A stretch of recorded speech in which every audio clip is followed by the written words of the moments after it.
stuff together. Oh, I just love that. I love that cut, thank man. you. It's just Yeah. it's just so good. All right, hello guys. Welcome back to another episode another episode of Slate It with Daniel Caddy. I am your host, and today I am joined by my friend Mason Hannam. We are just going straight off the last episode. We're going to be talking about his film, like what he went through, the experience, how long it took. Yeah. A little bit of everything kind of thing. Sweet. But to start off, we wanted to do our first topic, which is Mason. We're going to be talking about Mason, and we are going to play a game I have invented. I don't know how good it's going to be, called Production Spin. So we're just going to kind of jump right into that here. All right. I like the name Production Spin. Yeah. So I didn't really think too hard on that one. Oh, really? Didn't know what else to call it. Well, it's pretty. Yeah, it's just clear. Yeah. That's why I like it. All right, we're going to spin the wheel. Also, I kind of moved my computer over because we're going to watch some clips later on. So I've just moved it over here. All right, planning. So, when planning a film, how does Mason Hannam go about it? How do I plan? How do you plan to make a film? I think the best thing to do for your production is plan. All the films I've been on, you can always tell who has planned and who hasn't planned. So I think planning is very important. The way I plan is just to look at my script after I've written it. Once I get into pre-production, I look through my script, highlight everything in different colors, so the characters will be in like red, the props will be in like blue, the sound, the whatever, like the locations, everything, the time of day even. And then I make a list of all those things that I need, and I just follow that and I stick to it, and I try to keep all that, and I try to keep the script the same as well. Otherwise, you're gonna have to be, if you don't lock things in, then everything's gonna move around. You mean like the idea of the script or this whole script? Just like, obviously like dialogue can change a little bit, but don't have you want to do script edits, right? Yeah, like little bits of edit. Like obviously you're not gonna do that in the first draft, No. but having just like a kind of locked script where only like little changes are gonna happen is gonna help you with planning like heaps. I feel. So we don't want to add in an entire brand new scene. No. On shoot days. Which has happened before. I've been on sets where they're like, "Hey, we're gonna add a whole new scene." I'm like, yeah, I'm like, oh, you got like an idea for a new shot or something? Yeah, it's like a whole new scene. 5 or 6 Yeah. new shots, maybe. A new character and props that we don't have. And one that we might need to do with the crane. With the crane, don't have the crane. And we need a wrecked car flipped over.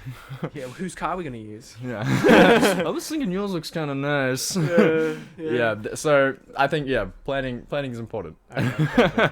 We'll go on the next one. Sweet.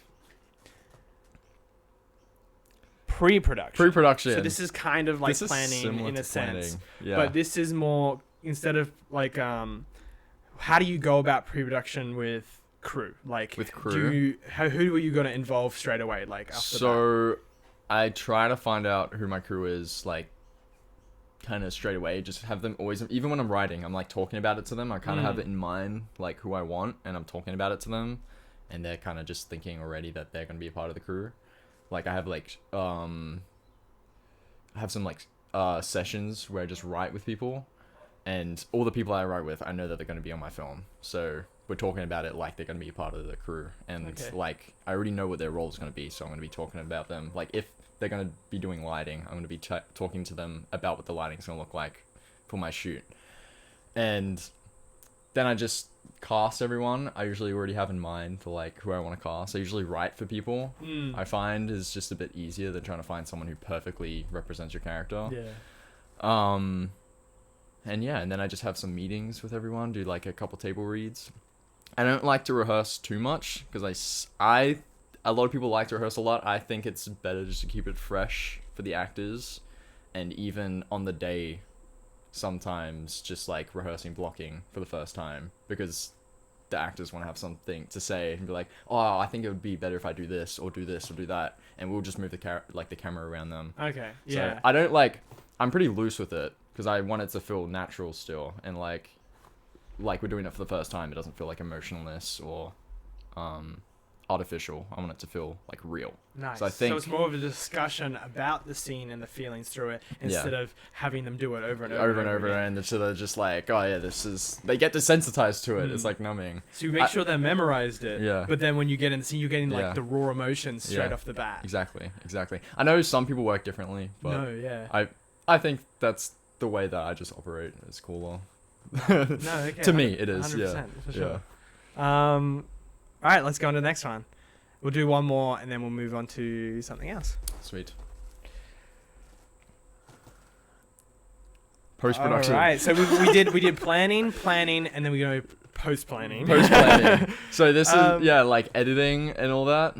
Yeah. So this is as soon as you finish on wrap day, what do you do? I'm going to party, and then after that, the day after, I start editing. The way that I approach editing, I usually I don't really, like, I know for my short film, I didn't do it in order. I did it from the scenes that you like the that best. I like the most. It's probably like the worst way to do it. I don't know. It's your process. Because at the end, I'm just like so bored because I'm like, now I got all these boring scenes to edit. But I think it's really cool. I think my favorite is probably writing. And then is the production, and then post-production is probably my least favorite, just because you're just by yourself the whole time. It is therapeutic in a way, but not when it's like 14 hours a day living on Red Bulls, just like editing every day, especially if you got like VFX and all that jazz. But I think it's important. I think post-production can really like make or break your film. You could like film something awesome, but if you don't know how to edit, it's not going to be that awesome. And you can do the other thing. You can turn like a really crappy production into a good production, I feel. Yeah, I totally agree with you because I have seen people with the worst camera, angles, worst lighting and everything. And then they'll give it to the editor who's like a professional and he'll do the color grading. He'll edit it all together. The audio, like he'll fix it somehow. And then he'll just add in like background noise to cover up the mistakes. Yeah. And then it becomes a masterpiece. I'm like, what the hell? The acting was terrible. How did you do this? Yeah, I've even seen where they've like shot the film already and they had the story and then they gave it to the editor and they gave the editor full control and the story just totally changed like, and everything. The tones This was a comedy. changed. How did you do that? It's like, what happened? This is now a horror. This is a horror film now. Exactly. That's I think it's a big part and it's very important, but it's kind of boring and lonely. But boring and lonely. I mean, have you ever considered like editing in a group, or do you just get distracted? I think you definitely got to show people your work and be like, get a second opinion on even people who don't edit, just like to look at it. It's kind of like when you're launching an app or a website, you do a beta test. Yeah. And you like show a very small group of friends and family. We talked about making sure it was people who are honest and not afraid to hurt your feelings kind of thing, because they're the best kind of people to show things to, because they will tell you how to make it better in their eyes. Yeah. You don't have to listen to them all the time. You can just change little things here and there. But a beta test with some friends and family is always a good option, because then they can say, I love the film, but like halfway through there was this one bit that I just didn't get. And then you can fix it. That's what's so good about showing people who aren't familiar with film, is that's the people you are going to show. That's your audience, so they got to understand. They might not know what's wrong, but people always know that if something's wrong, and they might not be able to pinpoint what it is because they don't understand it, but they're gonna bring that up, and then you can probably backtrack and find out what that is. Yeah, but you're not always going to get a good response. All over, because there's going to be you could have 80% of people absolutely love your film and then 20% think it's trash. Yeah. But that's a good turnout, because most films never get 100% return in positive reviews. It's more the ones that are getting like 70 to 90 that you're like, frick, this must be a good film. Hey. Yeah. Well, that's what's interesting. Everyone's got the different opinions and everyone's got different ideas. Yeah, because you could love a film that has got like 23% on IMDb, like the Rotten Tomatoes thing, or like a 1 star. You're like, I don't know, I loved that film. That was a good film. Or I've seen films that are like really high, like a 7 or an 8. And I'm like Cats. Wait, what? Is that high? No. Oh, okay. I was gonna say that did terrible. Oh, good. I actually haven't seen it. So. I haven't seen it either, and I'm not going to. Don't. No, but no, there's some films out there that people didn't like that I absolutely loved. I can't like name off any off the bat because I can't remember the Can't name reviews. much either. Yeah. One film I liked as a kid a long time ago was Odd Thomas, and it's film. Not many people know about I this don't one. know about that one. But I quite enjoyed the film. It was probably my favorite film when I was younger. But I looked it up and the reviews aren't that great. Oh really? And Yeah. I'm like, I need to watch it again. I haven't seen Yeah. it in like years, like Yeah. maybe 5 years or so. Mm. I haven't seen it, so I need to rewatch it and see like from a filmmaker's perspective. Like, but yeah, Odd Yeah. Thomas. Well, it's good that you still like the film even though the reviews are bad. I remember I used to be like really influenced by reviews. I'd watch a film and be Yeah. like, oh, that's so cool, and then look at reviews and be like, oh, it's terrible. This movie sucks. And I'd be like, oh, yeah, it actually did sick. I didn't like that film, and then I'll just agree with the reviews. 100. Yeah. I used to be like that. I think I was similar. I used to always like if I was about to say a film was good and someone in my friend group was like, "Oh, guys, did you see that film? I absolutely hated it." I'm like, "Yeah, no, Yeah. it was a bad film." Yeah. Like Changing my review Yeah. online, and be like, yeah, it was 10. No, it was more like a 4. But I think more recently, like in the last few years, I just don't care anymore. Like, if I like the film, I'm gonna back it up. Yeah. In my opinion, like Yeah. I'm not gonna say the film's great. You have to go watch it. I'm gonna be like, in my opinion, I quite love the film. I like how they did this and this and this. Yeah. I'm not going to be influenced by anyone else anymore because I'm a little older now. Yeah. I used to just be a sheep, but Yeah, now I yeah, don't same. want to. I don't want to do that anymore Yeah. because it's lonely. Really, you think about it, like you were the crowd of people, but you're all like the same The things. same, but really, just like you don't robots. Yeah. because you're being dishonest to yourself, and you need to be honest with yourself, and that's when you start to actually find the right friends and stuff like that. So. And it's art. It's meant to be. Yeah, you're perceived supposed to enjoy it in Yeah. your own sense. Yeah, exactly. Yeah. Anyway, we'll move on to the next topic, which is Awesome. your movie scene. We're gonna actually watch some clips now. The first probably minute and a half we'll watch, and then we'll watch another scene. Don't worry, there's no spoilers other than it's the beginning of the film. So Yeah. it's like you're starting to watch it. So we're gonna watch a little bit of that. Here we go. Can you see it? Yes, I can.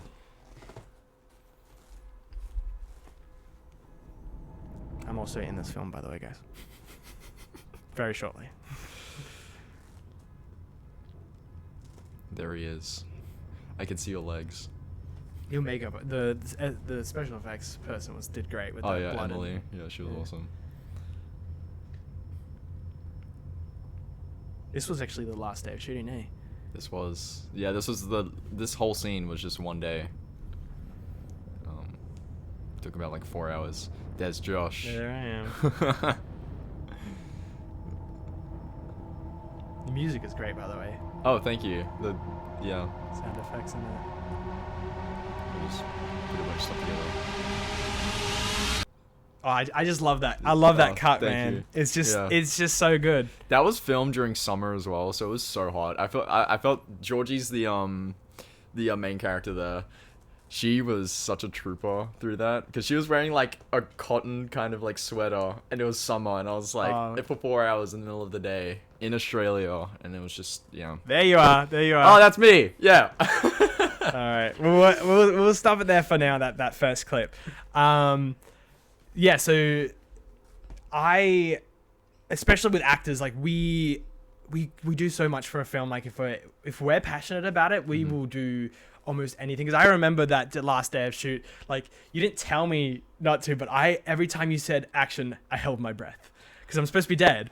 And every time he told me, he said, you're kind of blurred in the background, you're not too much in scene. I'm like, it's just in case. It's just in case. Because I loved the idea. God. I had read the script.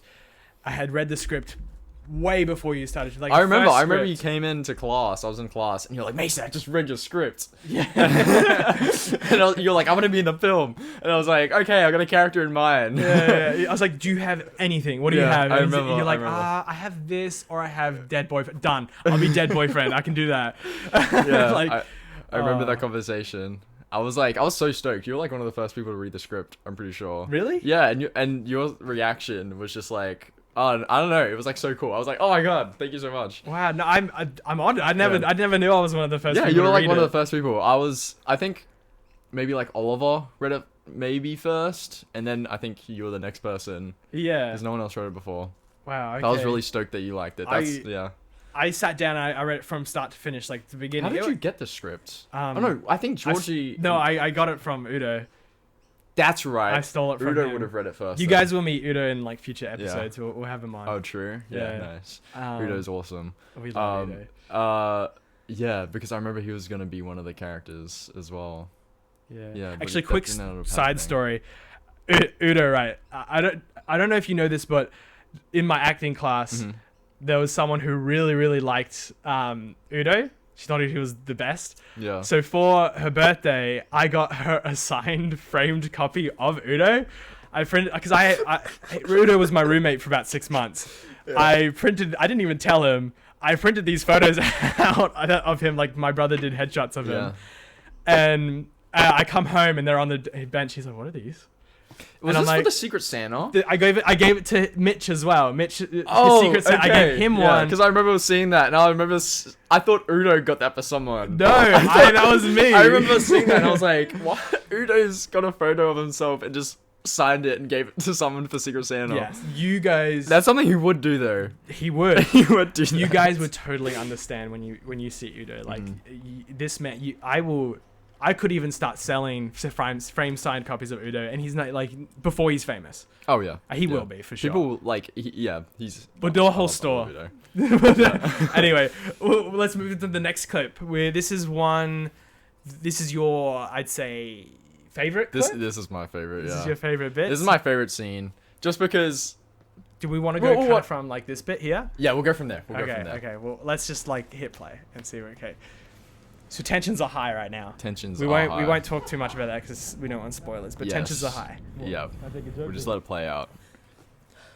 Do we need a little bit of context? No. Let's just watch it. Just watch it. But this is in the future, and she's missing her dead boyfriend. Yes, that's the context.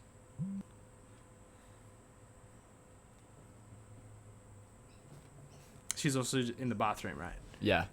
Just away from everyone. Yeah. She's at a party. She needs to just get away.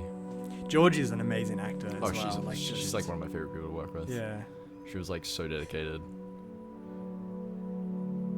There I am. I remember that shit. Oh yeah, there you are. We had a whole day just for the photos. Yeah. God, making those Instagram videos is one of the most annoying things I've ever done.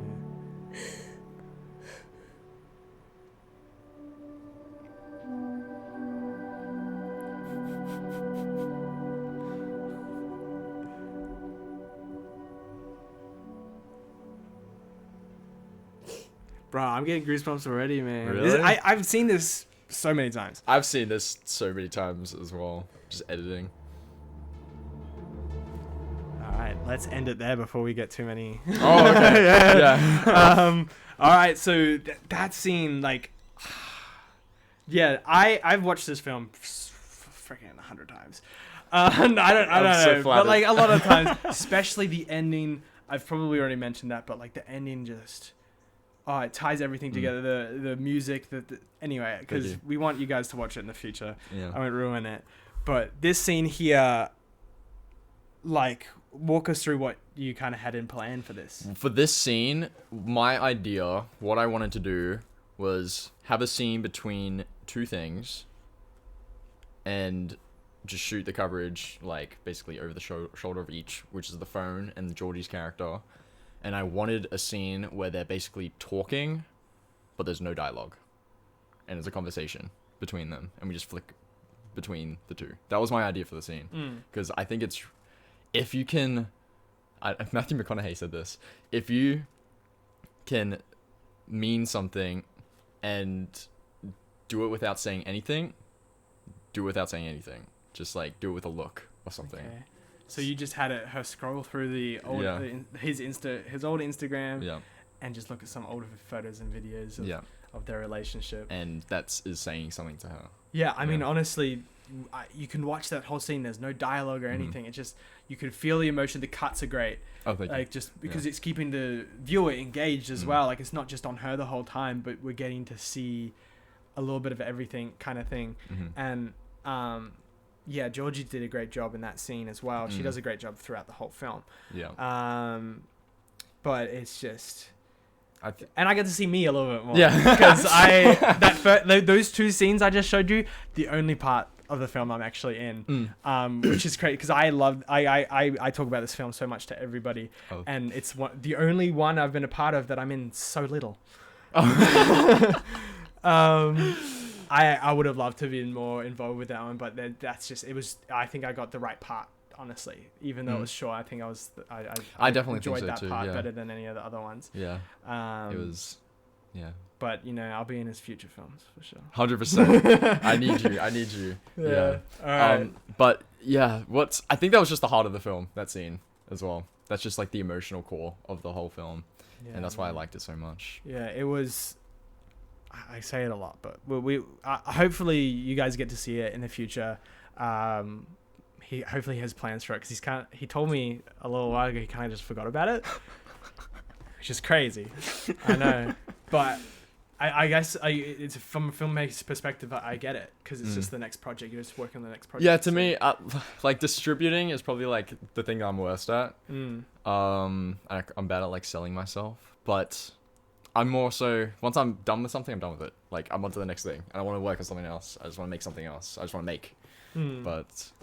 But another thing to add to that film, this was heavily inspired by another film that kind of came out that year. Talk to Me. By the Raka Raka twins. The Raka Raka boys. Yeah. They did an amazing film. So you took heavy inspiration on that. Yeah, well, I had this written before I saw the film.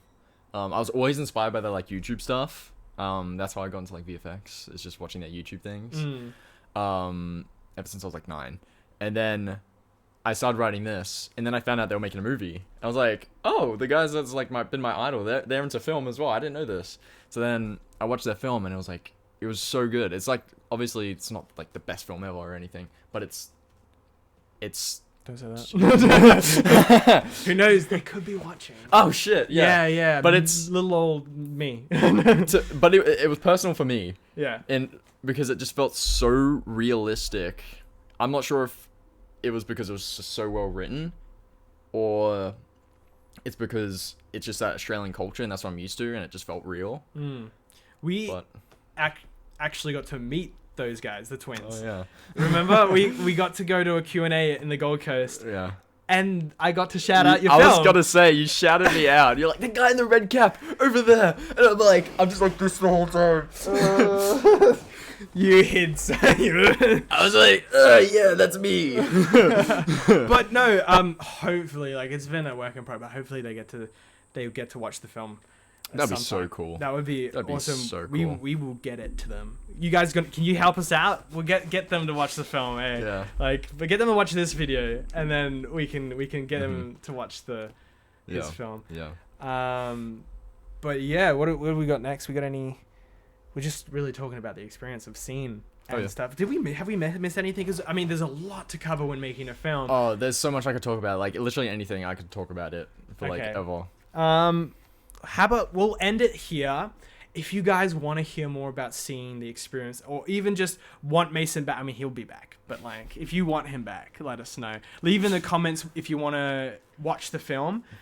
And we'll try and work out a way he can publish it as soon as possible and get it out there for you guys to watch as well. So just leave in the comments if you really want to watch it. And if this video gets enough likes and comments, we'll figure it out. We'll do it for you guys. Yeah. Anyway, do not forget to subscribe and click that bell icon, please, guys, so you can keep up to date with the next videos. And if we put scene up there, I will make sure to do a video on that. Anyway, we'll see you in the next video. Cheers.